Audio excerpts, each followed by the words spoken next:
Well, yes, thank you very much for the invitation, David. The reason David's mentioning the arts background and performance background is that I'm coming from a dance background. Maybe a bit like David, I've actually also been linked into academia since the late 90s through the dance technology sector. So today, actually probably 30 years on from when I started to work with dance and technologies, I work between the arts, education, academia and creative industries. And actually, at the moment, I call myself a body technologist. It kind of changes every now and again. So I'm a reader in digital intimacy and digital immersion at the University of Greenwich. And also, at the moment, I'm co-curating Future Fest, the theme Future Love, which is next weekend in London in Tobacco Docks. And I will be showing you some bits about that later in my presentation. And anybody that would like to come, 17th and 18th of September, come and find me afterwards, because I've got a discount code I can give you, which I'm allowed to give out to special people as the curator. So I've got lots of stuff to show you, and I'm going to zoom through lots of images. David asked me to put lots of images up, and hopefully link it into Charles's fascinating talk yesterday, which I found absolutely brilliant, really fed into a lot of the things I'm saying and feeling. So actually, I run an SME, a small company called Body Data Space. We are a creative design collective. We're very small. There's only about 3 or 4 of us who work full-time at all, but we are a collective of about 25. And some of us have been working together from a previous collective from the 90s called Shinkansen, Sound and Movement Research. And Shinkansen was one of the first groups in Europe, really, to get going on the dance tech scene. Shinkansen led about 80 dance technology workshops all over the world, right through the 90s, and pretty much everybody that's doing that stuff now went through those experiments with us. So the group is a mixture of dance people, software, virtual reality people, sound art, very, very prevalent in it, a virtual world gaming, etc. And it's a very wide range of age groups and a very wide range of backgrounds and nationalities. And we've done a lot of quite large-scale EU projects, multi-partnership projects across Europe. We're in several now too. But also, what we've mainly focused on, and this is from Shinkansen as well, is actually doing quite detailed experimental research and development and then taking it into the public arena. And I have a very clear focus in my work of bridging what we all do in this experimental zone directly into public sector, because I do believe that we have audiences out there who are with us, who are sophisticated enough to go with our flow of discussion, maybe more so than we realise. So I hope to kind of show that across here too. So we are very much about participation and creativity from everybody. This is kind of one of the parts of our mission statements, actually. We just have a lot of words going around us. And obviously, as you're all aware, and some of you are talking about here, that shift from creativity into being for everybody with the tools in the hand, and with Instagram being such a curated arena, even for 12-year-olds, is very big in the last 10 years. So I find that very exciting, and I find that very positive that that's out there for everybody. But what we are aware of is probably important for this group is this bottom line is, P.S. this is no space for flaneurs. There is no observation able of participation. And I've actually spent many years saying this into academia, many times where professors or people have rung me and said, can we come and observe your da-da-da? And I'm like, you can come and join in, but you can't observe. You've got to do it, to get it. And so that's very clear in our methodology. So this is one of our other mission statement slides. Lots of words, actually, which have moved through from the body, from dance, from anything to do with us into technology, interestingly enough, and also how we actually use technology, digital technologies today in debate, in interventions, in arguments, in conversing, and what that's setting off in the world. So a little bit of history. I'm not going to spend a long time on this, but this is links into the early workshops and our first website stuff, lots of telepresence, and I'm going to go into that a little bit more. Numerous link-ups around the world between remote stages, big commissioning programs all around body and technology, future physical, skin touch feel, emotional, the MADE project, robots and avatars, which I'll talk a little bit about in the context of this, Women Shift Digital, which is our innovative Women Celebrating Women in the Digital Space program, and I will come through to Future Fest, which I'm working on at the moment. So to come to the talk, I'm going to talk to you about future love and the Internet of Bodies, and look at the connected and the collective possibilities of our bodies in the future. So the talk, I'm going to cover a bit on my background and look at several key areas that I work with: experiential liveness, teleintuition, the hypersensory self, what I call collaborative share spaces, which you'll all recognise from your own work, hyper-enhanced sensuality, which is my key area really, synthetic emotions, linking into this whole discussion around robotics and etc., the other, the love of the non-human human, and then the Internet of Bodies. So here we are. This is where I start in my background, being trained as a dancer and a live performer, but it's also where we all are now, here today. We're physically present, yeah? We're not absent at the moment, but we also know when we're absent, and we have a sense of absent. We breathe, we're corporeal, we're here, we're immediacy. I'm actually able to eyeball you here. This is the most important thing in the world, to be live with each other, you know? And we can create from this such a sensory richness, and also what comes out of it, of course, is memory, and that memory is with us, and it was retained with us, and it's not anyone else's memory, it's our bit in our heads, because we're all memorizing it in different ways, yeah? And we're always on. Even when we're asleep, we're breathing, yeah? Even when we're asleep, we're imaging, yeah, in dreaming, etc. So this is, for me, very important, that essence of liveness. And for body data space, what we've done is very looked at the blending and convergence of that liveness, that live presence, with other types of emerging presence. So this telepresence, avatars and virtual presence, robotics and the beginning of development of presence between us and robots, what wearable computing does to that, and in particular looking at motion, sense and gesture tech, and all the time focusing on the body, the skin, as our natural interface to digital, and creating that through group immersion and through collaborative share space.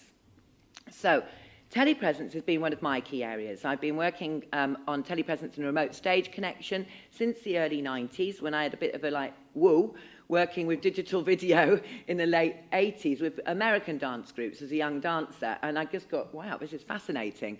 Partly around the identity politics, including the deep narcissism there is actually within looking at yourselves, and particularly in the dance sector, yeah?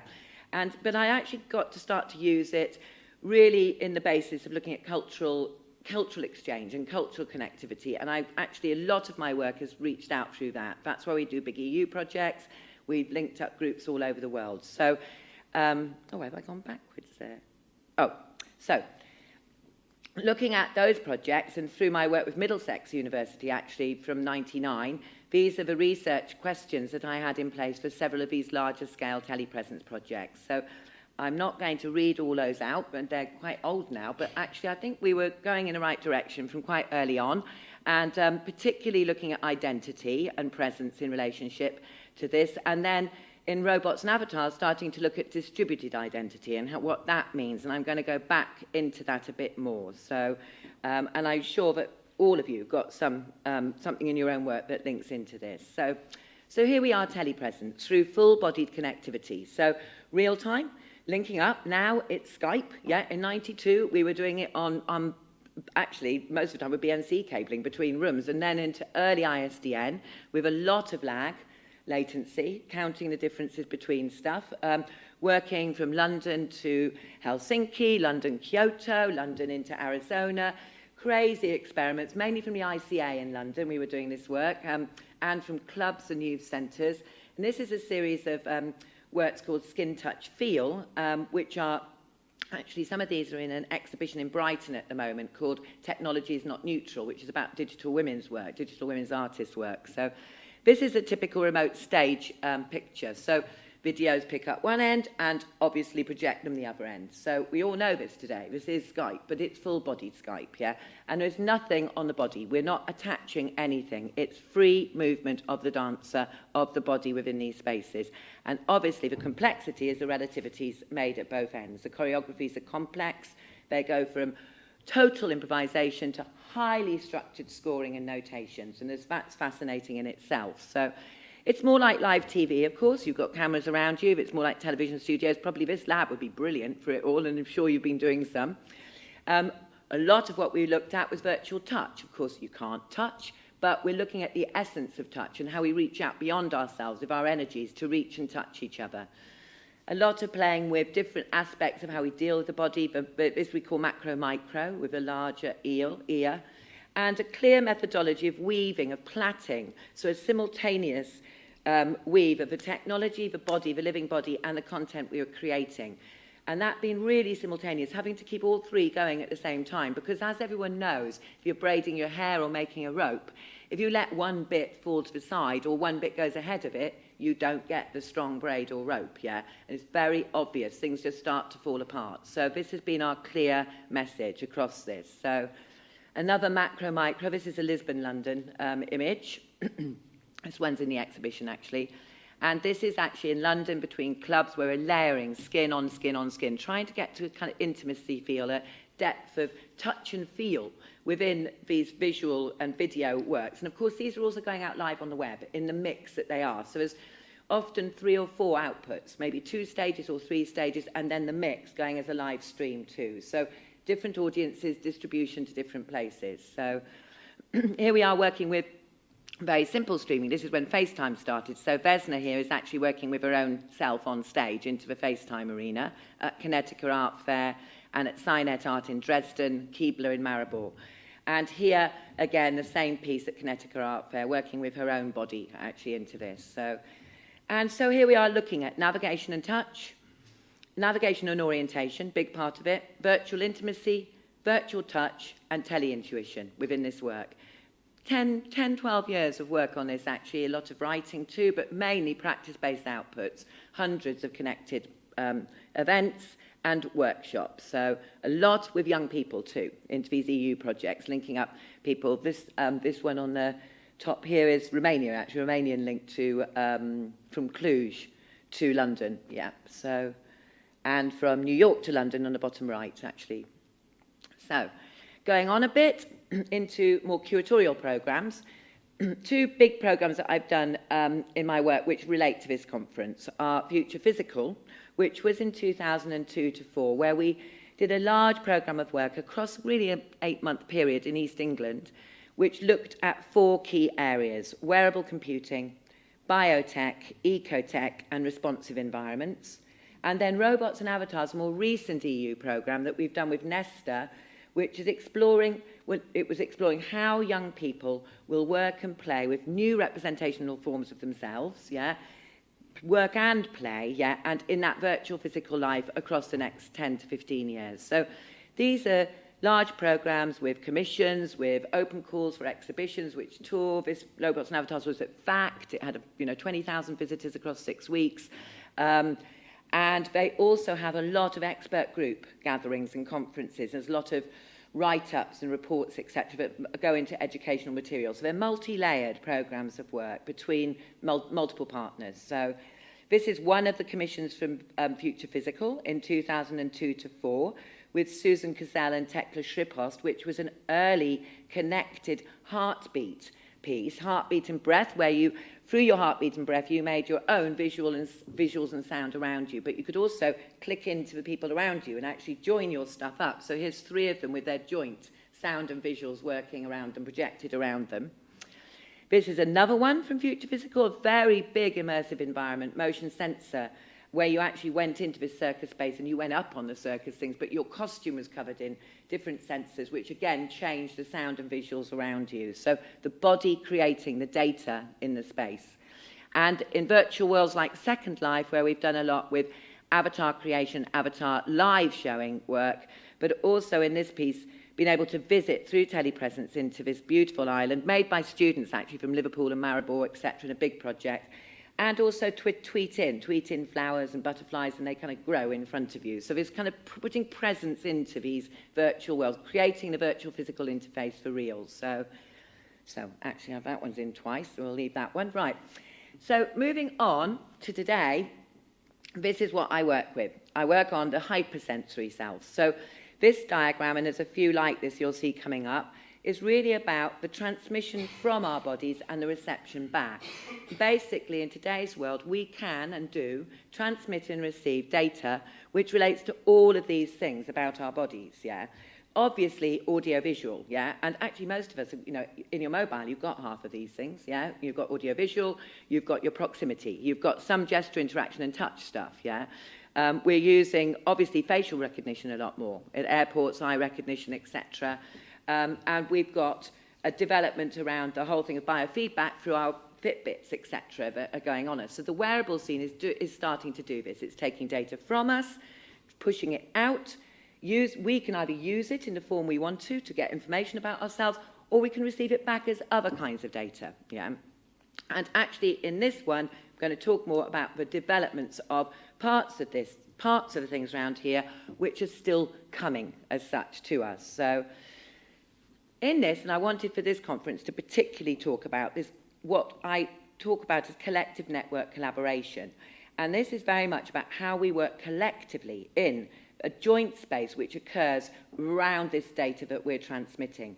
So I won't go in big detail to this, but if anyone's interested more in talking to me about this, I'm very interested in collective collaboration. It's been my life, really. And coming from the dance sector, obviously it's part of my training, but I've grown up in collectives, and I very much believe in these flattened hierarchies and how we can share together and what's in there. So what we're looking at is convergent rings of interaction which allow us to participate and enact together. But this slide is really important, I think, and it's going to come up a few times. How do we transfer our data into the middle of an I-we space? And there we're enacting for ourselves and others. And I think this links back into some of what Charles said yesterday. Where are we on this I and we? And how are we dealing with the self and other in these types of spaces? And these are, I believe, very holistic spaces, very transformative. They'll get more and more holistic. And they're process events, which actually place us between the virtual and physical world in a blended area, and which are leading towards huge change in the quality of our lives and how we lead our lives. Once again, you can't flaneur this. You've got to do it, yeah? No flaneuring in that space. So, and all of you are dealing with collaborative share space. And I notice in this program, of course, there's lots and lots of discussion in this conference about things that already exist in collaborative share space, whether it's from social media and Facebook accounts. These are the beginnings. So we're going to look back at them as primitive collaborative share spaces in 30, 40 years' time. Augmented reality in the last presentation, starting to talk about Pokemon Go and things that we can move around with. Beautiful, that piece where, I hope he's in the room, but moving around up with the history, collecting the history in the countryside. Live streams, wearables, apps, this is all in the middle, and we can all choose to grab it and be in there together. And that is where our hypersensory self starts to be connected and collective across time and space. Time and space, forget it. We can put that out the way, apart from time zones, which get in the way a bit, and with others and with ourselves. And it's very definitely starting, I think, for the younger generations, there is no dualism. They don't even think about body-mind, yeah? That's something that we're all still dealing with. The body-mind is merging in together, and I hope to prove that a bit later. So I'm going to show a small clip from a piece that we made in 2012, which is a collaborative share space, but it's a full-bodied collaborative share space, a virtual physical one. It's called Me and My Shadow. It was an EU commission, and it took place in 4 cities simultaneously. It actually is quite a simple convergence of technologies. The key is human gesture, which is not technology, it's us. And I'm a very big advocate of the use of human gesture within technologies forward. Motion capture, a very large and very simple round virtual world, and telepresence. So let's hope this works.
So that's a short clip. There's a lot more on the web if you want to see.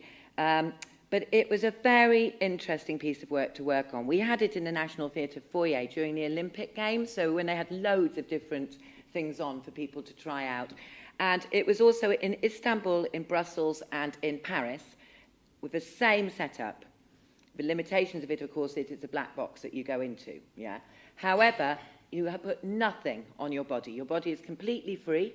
You move within it, and we took basically gaming movements, couch-based gaming movements, where you just move your shoulders and you go forward a bit with your chest, yeah, to move forward. You turn the world like this. So, but you could dance in it, as you see, and we gave people a very simple instruction to try and meet each other and to hug, which of course they can't do, but actually was a great fun thing to do. And people genuinely tried to come together and going through each other. And this is a quote from Bill Thompson, who's the technology journalist, actually a friend of yours, yes. And me and my shadow points to a more interesting future where the boundaries between the real and virtual disappear. Sometimes you're in a virtual space and sometimes in the real world, and you cannot tell a difference. Now, that, for me, is clear where we've got to go, and these parallel worlds coming together and multiple layers. So, and we know that this has been written about and talked about in sci-fi for a long time, and we know that actually, I can tell you definitely from my kids, and I'm sure many of you have got kids, they think like this already. So we've got to get there, and we've got to start to understand that. So moving on, I wanted to come into the area of future love, and I'm going to come back to some of these points I've just made. As I said to you, I'm doing this big curation for Future Fest in 10 days' time. And that's at Tobacco Docks in London. So I'm doing Future Love. There's 4 themes: future work, future play, and future thrive. So we have 4 strands going in and out of each other. Lots of main stage speakers, debates, smaller stage speakers, installations, etc. So I've got about 25 speakers looking at future love, yeah, and digital intimacies, yeah. And I've actually, big topic, you know, huge, universal, everybody needs it, we all yearn it. Future love is in all our hearts, it's in our hopes and fears, yeah. So I actually sub-themed it down, and I'm dealing with 3 or 4 sub-themes because it was so huge, and I'm going to talk to you about a few of those. So one of the key ones is hyper-enhanced sensualities, and that is looking at this virtual physical engagement of our sensual sides, yeah. So coming back to my transmission slide, you know we've got the audio-visual going out, proximity, location, touch, motion, recognition, biofeedback, all with us today, probably in this room, yeah? So how do we use that onwards and further? This is a work by Marco Donnarumma, who'll be talking at Future Fest. He's working with an arm sensor, but it's very simple, just goes onto here, and it's a muscle proprioceptic feedback tool. Very beautiful, it's called Tenth Sense, and it reads from the muscle movement, the sound of the blood flow, the breath, the heat, and it takes that data and he uses it to make sound and visual scapes around himself in very intense performances. But it's also now a Kickstart project which is looking, and you can see these little pictures, to use it more like to make graphs on walls, to play games with, to dance with, etc. They've extended it into this bio-creative tool. So here we start to see the inside information from the body be used directly into the physical space to do what we need with it, from our gestures, our movements, our blood flow, our muscle side. This is a gesture touch installation by Umbrellium, Usman Hack's group, very important group in Britain. It's one of my beautiful installations I've ever. I actually was lucky enough to be a major tester on this, so I spent about 5 hours in it. Really hard to show you what it does, even in film, but basically these are lasers that when you just run your fingers through them and make patterns, they just draw around you. They come like cloaks around you. You can move through them. You can change the shape of them on the floor. Very beam me up, Scotty, the closest I've ever got to it. Yeah, I'm a Trekkie too, so it's like, you know, beautiful experience. Very much like the invisible cloak becoming real. This is from an artist, Lesia Trubat. This is a ballet app where actually with the sensor on the ballet shoe, which reads into the app on the iPhone, they can actually take the floor pattern, the spatial floor pattern of the dances from rehearsal, etc., use them to correct themselves, use them to remember and reconstruct performances too. This is really interesting for me because, in fact, I work still a lot into the dance world, and I recently went to Milan and did one of these lectures for the Ballet Association of Italy. And I thought, well, should I put this in and shall I talk about this a little bit more? Yes, they really like this. And then I went on to talk about implants and the fact that in the future, this won't be on the shoe. This will be in their big toe, yeah? And how would they cope with that? And I really expected, they're like, whoa, you know? They were all on for it instantly. Absolutely no question. They wanted implants in their big toes. They were absolutely ready for it. And in fact, what's interesting coming from a dance background is that you're taught as a dancer, one of the big things you have to do is have a very, very fast spatial memory, because you're moving faster than your head works, yeah? And this is where the non-dualism comes in, yeah? Motion and memory of motion is much faster than the brain can work. So we spend our lives memorizing floor patterns, yeah? This actually is a joy for the dance world, this kind of tool, to actually start to see the floor patterns that we've all learnt to memorize in our heads. So fascinating stuff. So this is a piece that we produced last year and I directed by Shasati Minaminoora, one of our main choreographers in Britain, who's actually completely deaf, has been deaf from birth. She's Japanese, based in Britain about 9 years. And working with one of my key body data space software people, Nick Rothwell, we made a piece. She wanted to see sound. So we're looking at synesthesia, another area, massive growth at the moment. There's conferences happening all over the place. I'm sure if I had more time to talk about this here, and I do often, if I said, who's got synesthesia in this room, we'd have, yeah, great. At least several hands would go up, yeah. Great, we're starting to recognise these crossovers of senses, these multiple senses we have, not 5, yeah. I think at the moment it's 32 listed, but it's growing, yeah. So, and synesthesia, wonderful seeing sound conference at Bath Spa University, which is just spot on. And Shasatu's really done amazing work with this. And this is, one of the dancers also is partially deaf, and they're working with their breath, with their clap, with the sound of their feet to create the visuals which are giving to a mixed audience, deaf and partially deaf and hearing audience, different experiences, but a solid experience, yeah. So, right, just to go on a bit, so jump. A little bit of history, a little bit of understanding where I'm going next. I love this picture. Now, you've all seen it. It's gone viral on Twitter, etc. Hugo Gernsback, actually, he was apparently the first person to publish a sci-fi magazine, which is probably even earlier than this because he's older in this picture. So, and I use this a lot, obviously, when I'm talking in VR conferences and to groups of gaming lads, etc. You know, just to prove the point that we're not in a totally new place here, and it's a wonderful. He was obviously a real visionary, yeah. But there's actually some even earlier ideas like this, which I'm sure you've all seen. Equally, Steve Mann. Google Glass, etc., came up in the last session, 2005. Google Glass absolutely have acknowledged, and so does most of the press, that Steve Mann was the key to the development of wearables on the eyes. And I don't know, does everybody know Steve's work? He's University of Toronto, right back to the 80s, and actually now is still working on this, but working collectively. So I think from early 2000s had a group of 20 students all interconnected on their glasses around Toronto campus, yeah. Amazing work, actually, and very different reasons for doing it. He's got quite political reasons, well worth reading about him if you don't know his work. So showing the line through of these wearables. But I just want to say, I do not think this is the way forward. And quite obviously, this is a spoof that's been on Google a lot too. Are we really going to be doing this? So this is one I use quite a lot, again, for the gaming world, who are in obsession about VR helmets at the moment. So we have SMEs starting up probably 10 a day, who are putting their whole business plans on VR helmets and VR stuff. So this is the kind of like, come on, guys, actually, this is, it's going to be extremely useful for many things, particularly for training, for solo needs, like there's amazing anxiety apps out there that are helping people deal with stress and anxiety. There's a lot of re-educational VR experiences which are being used, and there's a lot of questions around that, but even for actually helping people with sex addiction or actual sex offenders to retrain them, etc. A lot of discussion to do there. That's a complex one. But in everyday life, this is something which we know is limiting. And that's why, in the last session it was pointed out, Google Glass has not succeeded. Yeah, it was never really going to. Microsoft HoloLens, of course, breaks through at a different level.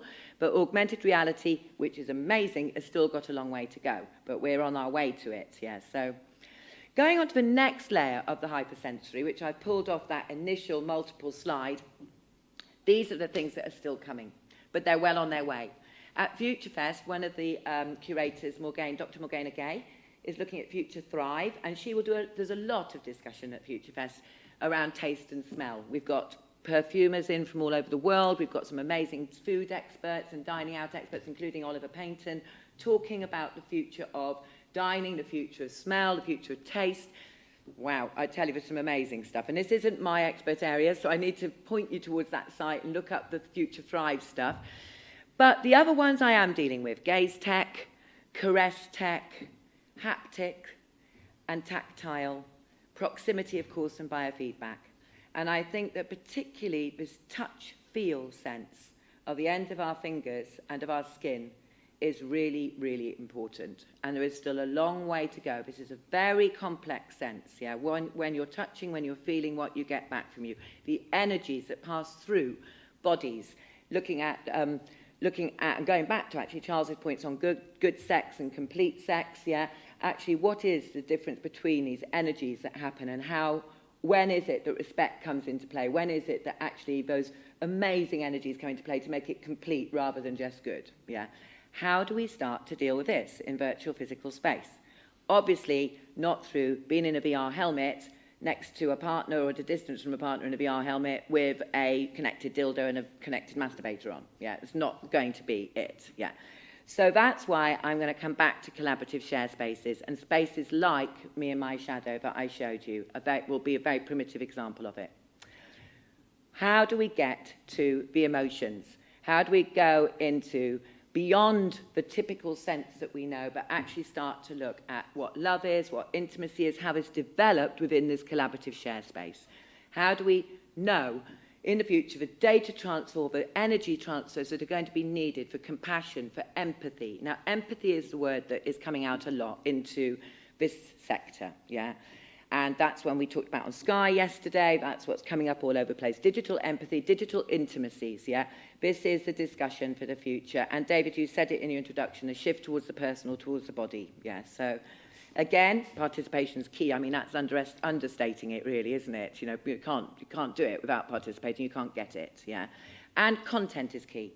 What is the content that's going to enable that to happen? Between diverse sets of people with very diverse sensual preferences. Yeah, and I'm going to come on to gender fluidities too.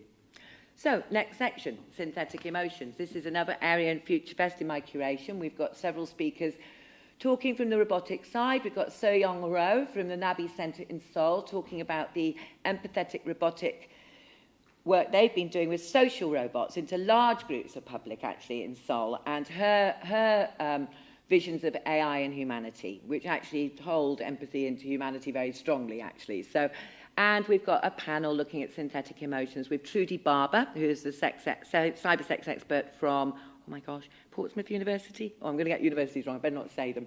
And who else? Marco Donnarumma, who I showed earlier, and he's just starting working in Berlin at the University of Free Arts on a big project around empathy and robotics.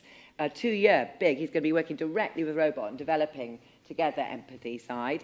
And Anna Troyser, who's actually looking at sensors and orgasms. Yeah, so looking at what is this about synthetic emotions that's coming through. What is it about love and romance with and through the robotic or virtual other? What is it about love of the non-human human? Now, I've also worked with David Levy. We were just talking about it at lunchtime. And I've always felt that this is a really important debate.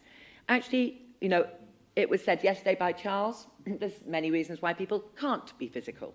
Yeah, they're immobile, they're stuck at home. There's trauma situations. There's many people who just don't like physical. I'm quite a huggy person. I'll go up to everyone and hug them. I'm well aware when actually somebody's like, oh, yes, I was right, thank you. And you're like, okay, I better not quite hug them as tight. I've got to respect their space too. Yeah, we all know those differences in the ways we've been brought up, differences in culture. Needn't even be culture, it could just be your family, yeah, and how it is different. So, but here we are with 26% of young people in the UK saying they would happily date a robot, yeah. And this is Nesta stuff, which was recently done. Of course, they want their android to look like a real human being, and in fact, they also want the perfect match. They want that, as all dating apps do. And this is the beginning of an acceptance of synthetic emotions. This is a piece that we commissioned and produced in 2012 as part of Robots and Avatars. A piece by a very well-known robotics artist called Louis-Philippe Demer, who's based in Singapore at the Nanjing Institute, called The Blind Robot. And he actually, this robot doesn't have a head. No, this robot is just a pair of hands. You sit in front of it, and it comes up, it knows you're there, it brings up its hands, and it comes forward, and it feels your face, just like a blind person would, yeah. And actually, it can draw from your face, but in fact, we dropped that bit in the end because it was enough that you could feel your face, because people are fascinated by it. It's been all over the world now. It's an incredible response to robot touch. Robot touch, the uncanny valley that has been crossed. We've crossed it. We know it's in hospitals. In Japan, there's big robots that lift people, that carry people. We know there's a lot more care robots in the home, yeah? But this project proved that actually, definitely for younger generations, it's still like, whoa, but they know it's coming. They know it's there. And this was soft touch. This was very intimate, on your face, around you. FutureFest last year, I think this was the most tweeted piece. I think about 500-600 tweets went out around this piece with pictures of people having their faces touched. Really popular at Arts Electronica, at SIGGRAPH, etc. Very simple work, actually. Well, it's not a simple robot, but very simple concept, yeah? Incredible response. We won't even be, this piece won't work in 5 years' time. It is of its moment, in particularly in terms of where we are in Western development. So, moving on, my MA groups, yeah, say, well, in the future, when I want to find someone, I will have a date, and I want to have a date with, you know, forget Tinder. You know, I don't want to just go down the pub. She or he might be in Tokyo, but for our first date, she or he could come to my house as a hologram and have a drink with me. Now, holograms have gone a long way, and conference holograms for very big conferences, lots and lots and lots of money, are incredible. I'm sure you've seen them on the web, and they're amazing. As we know, those will be available, probably domestically, within 15 years. Yeah, we can look at that if we look at Skype. You know, came through from telepresence just being for businessmen, you know, in the mid-90s. If we look at motion capture, amazing, Connect, hit the homes. You know, before it was just big military use, gaming use, physiotherapy use, etc. We know it even from making your own avatar, which shifted very fast into the Wii and then onwards. So the hologram is coming, and the hologram will be part of the way that we meet people and deal with people. And we know that also, in a way, Facebook and those other collaborative shared spaces are very aware of the fact they've got to start to move into the virtual physical to look at how we meet within those spaces. This isn't a hologram, this is actually an avatar. This is our avatar called All Array, who we actually created in about 2009. She's a member of the collective. She pops out of her hard drive, project after project, actually. Wasn't quite expecting it. This is live on stage, working with Sasha. Real-time improvising. She's also in installations. She's recently been in installations and she will be at FutureFest, actually, because she's now, unlucky for her, she's now become an infected avatar. She gets infected by a mold bacteria, which is a physical mold, and it's fed into her, and she becomes this crazy AI, which Ivo Diosi, the artist, calls artificial insanity. So we're showing there a physical to physical reaction, a viral going from the physical world into the virtual. So this is it. There it is. Part of the Games Europe plays it was until the end of August. So this is All Array and her microbacteria nuttiness coming through, which goes slightly crazy in the screen. So come and see that at FutureFest. So back to the key points, yeah, around how are we going to get to an erotic, love, cherished devotion, the emotional side, alongside all the things I've shown you where we're getting our senses, our touch, caress, all these things are coming together. Where is the point of convergence of these, yeah? What I feel is that we've probably got now a decade of convergence. Quite incredible work to do. Multiple SMEs all over the world are developing deeply different tools for us to use for taste, for smell, for touch, for gaze, for caress. These all need to start to come together, and they all need to, and are starting to come together within a virtual physical space. And still within that, we've got to look at the content, and we've got to look at actually what we're pointing towards.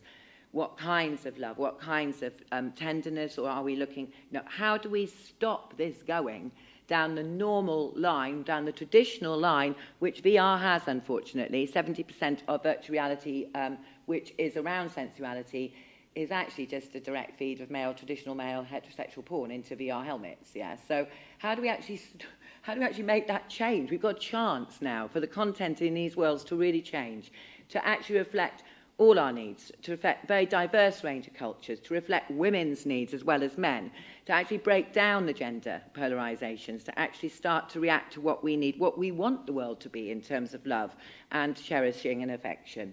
So that's where I see the Internet of Bodies, and I'm just going to show a few slides which point towards that. Implants is an area that I'm very interested in. This is a picture from an implant from Professor Kevin Warwick, who many of you will know is very famous implant expert from Britain, who's been all over the world and on every television show in the world, and actually has done a lot of, maybe mass training on what implants are.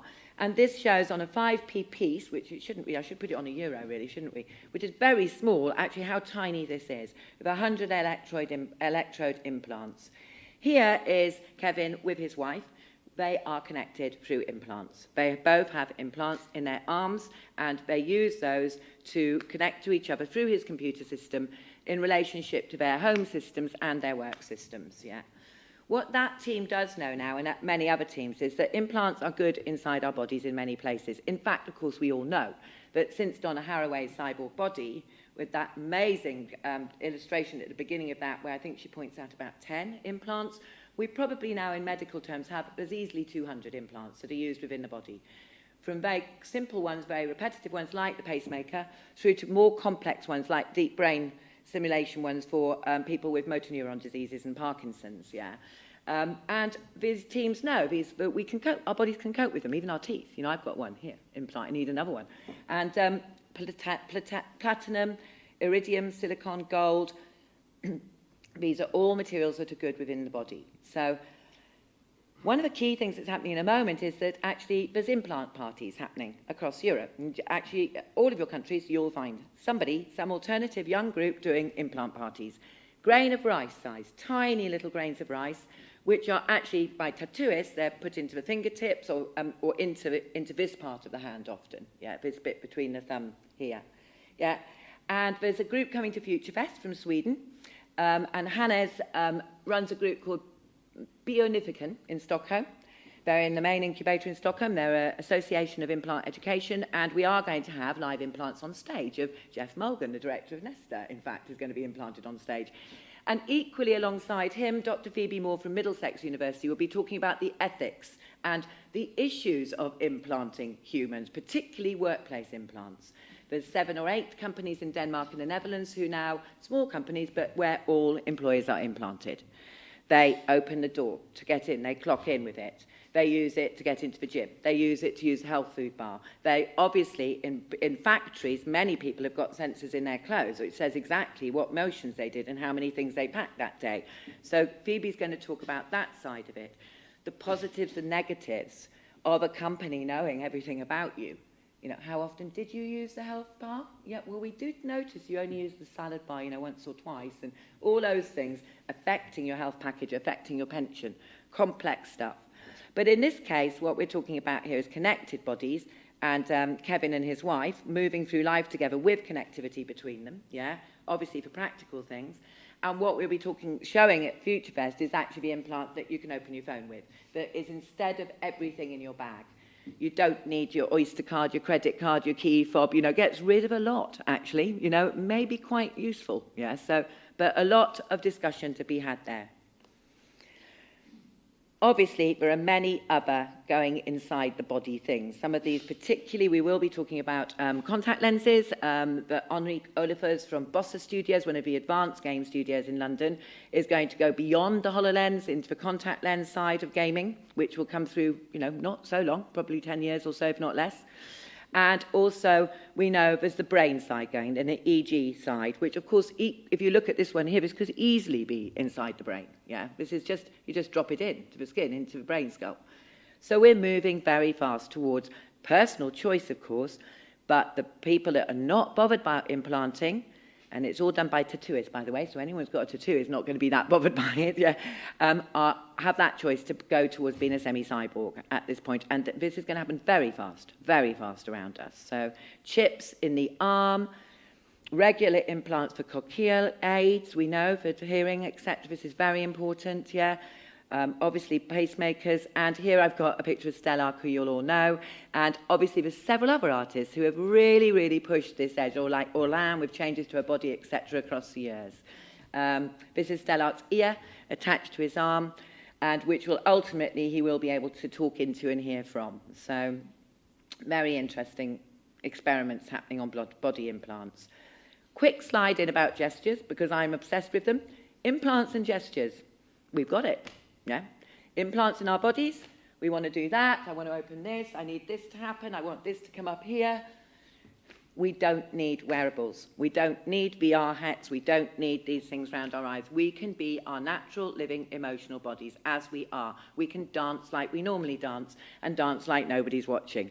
We can move like we normally move. We can go to the gym. We can cycle our bikes. It's all inside us, yeah?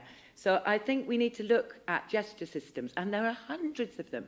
Hundreds. Unbelievable how many people have a set of gestures that they use in their work or play. You know, emergency services is the obvious ones, yeah, and health and safety, and you know it, even on the aeroplane. Every time you come on a plane, they've got all these things going, you know, put your oxygen mask on, do this. Dance and mime and music, of course.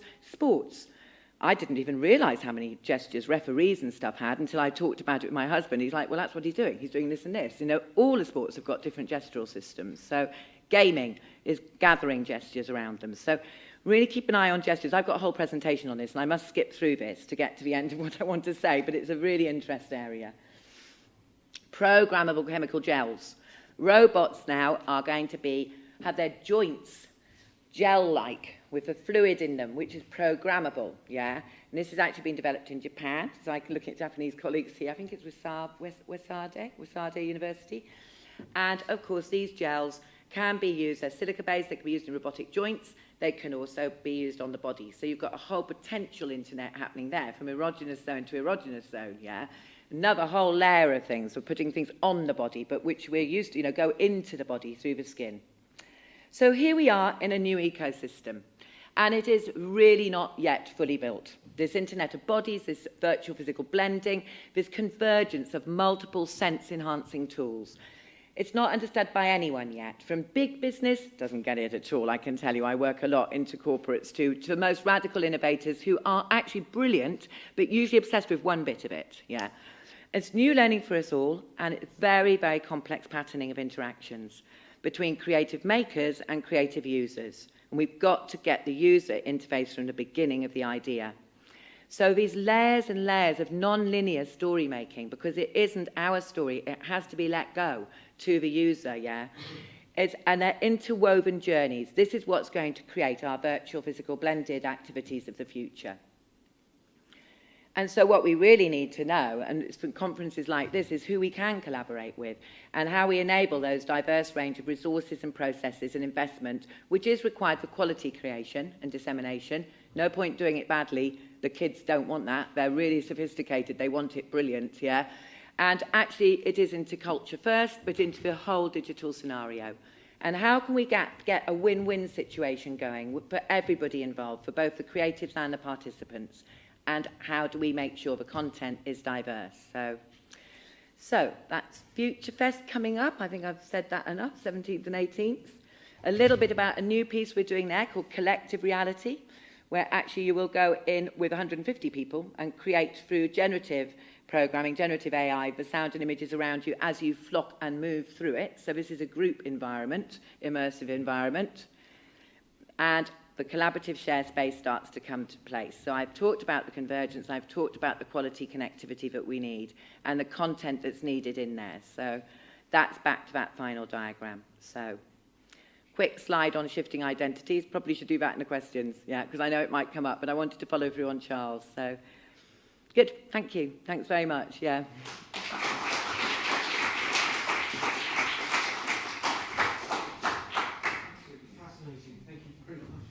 I haven't left much time for questions, I'm sorry, but I will be around, and I'll be around tonight too. So, right, okay, fine. Who wants to start?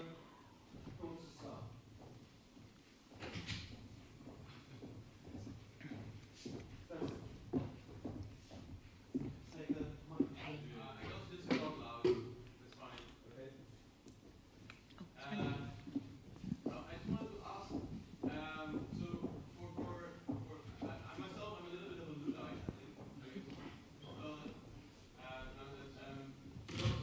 if I and so these advances are all very exciting, but they also, for me personally, somewhere they also depress me a little bit.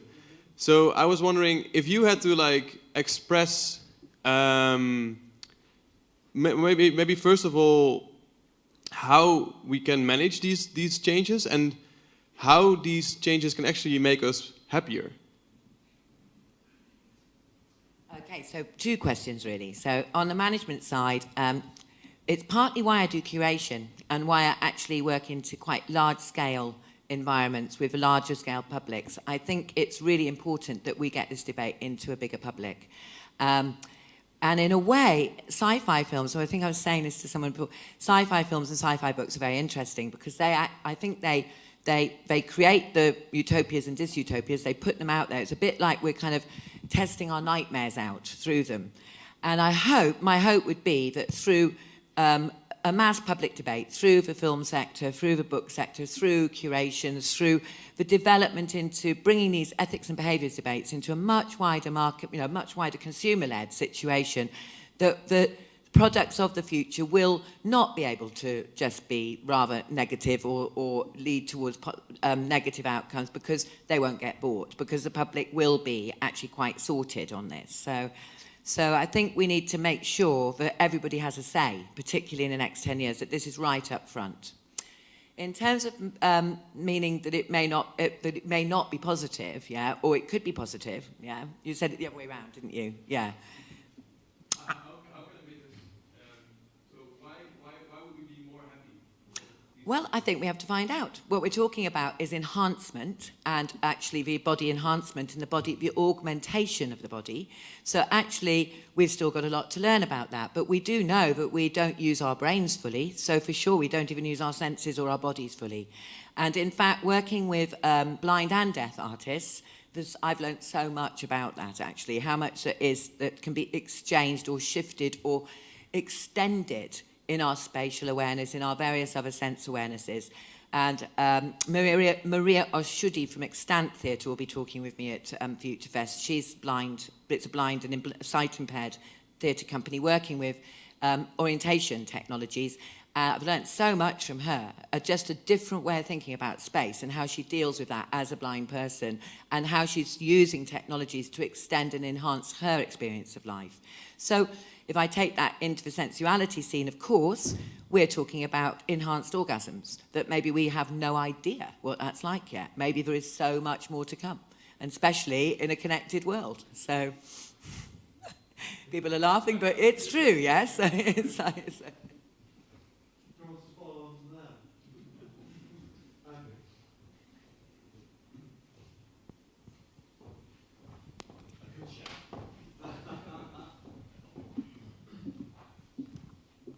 So following on from your comments about science fiction, which those who know me well know I'm well versed in science fiction literature and film, and I've been doing some work on that, on some other implications.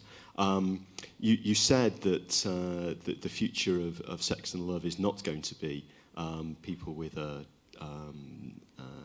teledildonics implants. With teledildonics, which is Howard Rheingold's phrase for virtual sex. I wonder what your thought was about the idea that if you've seen the movie Demolition Man, where they have their direct brain-to-brain energy transfer concept.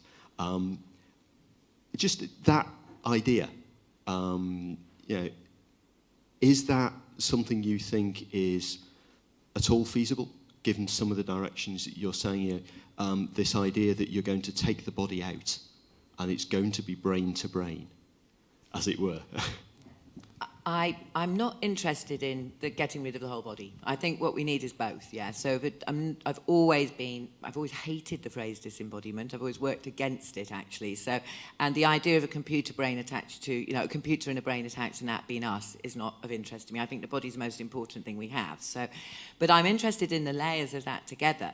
So teledildonics, it's out in the marketplace now. I actually talked recently with Toon from Kiru, which is the Dutch company that's got the connected dildo and the connected masturbator, which you can have, as partners in different parts of the world.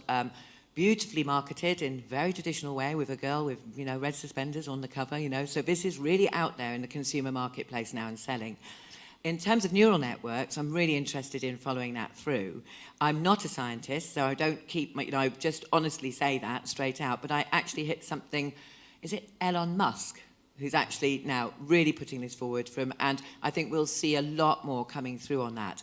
That will potentially happen through implants. We know that, yeah. So there's the connection there. So if we go ahead and we look 50, 100 years ahead, maybe we're talking about a total mixture of the two. The sensory side coming through different parts of erogenous zones or the different parts of the physical body and the neural networks working together. And then we're on enhanced, aren't we? So yeah, you know, we need to look out there and we need to keep that talk positive and see where, in a way, it's really, really how it's used, because of course the negatives are there.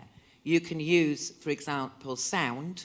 We know music is one of the joys of life, but it's also used heavily in torture chambers.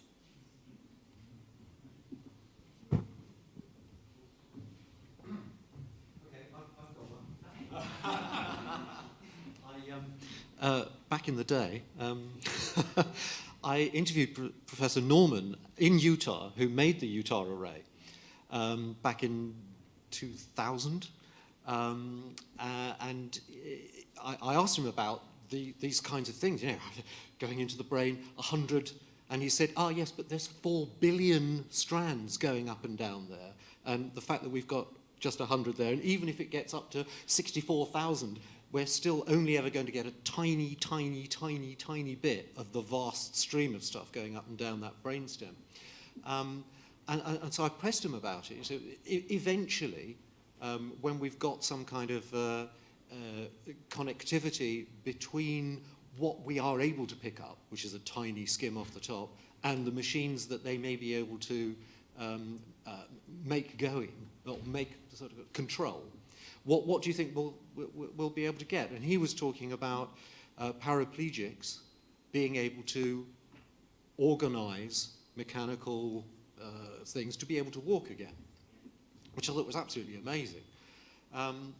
So the picture that I'm getting from that memory of Richard Norman and what you've been describing is the possibility that the body can be extended, but the self is still organizing and willing, and the agency is still there. What intrigues me, I suppose, is when you talk about all of these group and collective experiences, and how much we might be approaching a kind of mob sensibility, where the agency that we have with our more limited bodies becomes, well, either compromised or enhanced, but certainly diluted when the machines are so interconnected that for all that we might seem to have some control over them, actually the control coming back might be quite a lot. What do you think? Well, no, I mean, I can see exactly what you're saying, and I think, again, at Future Fest, we've got a young artist called Mark Farrad, who at the moment is he's got a gallery work in London where every single bit of his data every day, 24 hours a day, has been downloaded into this big installation in his gallery, and he's looking at, you know, the positives of that, but also the absolute negatives, so totally personal data sharing, and that being in a collective whole. And the blandness of it, possibly, because we end up potentially compromised to the point that nobody does anything very interesting. Yeah. So I think going back to the implant scenario, you know, I'm always on that opinion that the speed of breakthroughs, and we can't actually, you know, as I say again, I'm not a technologist in a sense, not in that science way. We have to think about things as they suddenly break through into, we'll see big shifts happening. If we want to look at examples, of course, you know, we can go back to the Borg and those very scary Star Trek, you know, linked up heads and telepathies, and telepathy has been looked at a lot in technology at the moment, but also humans, which was the recent Channel 4 series. Did people here see the Human series with the synths? Yeah, yeah, and we've got the director and the choreographer from Humans talking at Future Fest too, who are coming to talk with me about how they choreographed and filmed to get that synthetic emotion, because of course there's the real humans in humans and there's the synth humans, and they do they're both humans, but they do come across on screen very differently. So actually how we do that. But they feel each other from a distance and they link into each other, that synth scene. So yeah, there's definitely some good thinking there to do and some good writing and ideas. Yeah, thank you, David, yeah. Okay, well, I think we're going to have to move on to the next session now, but thank you very much. Thank you.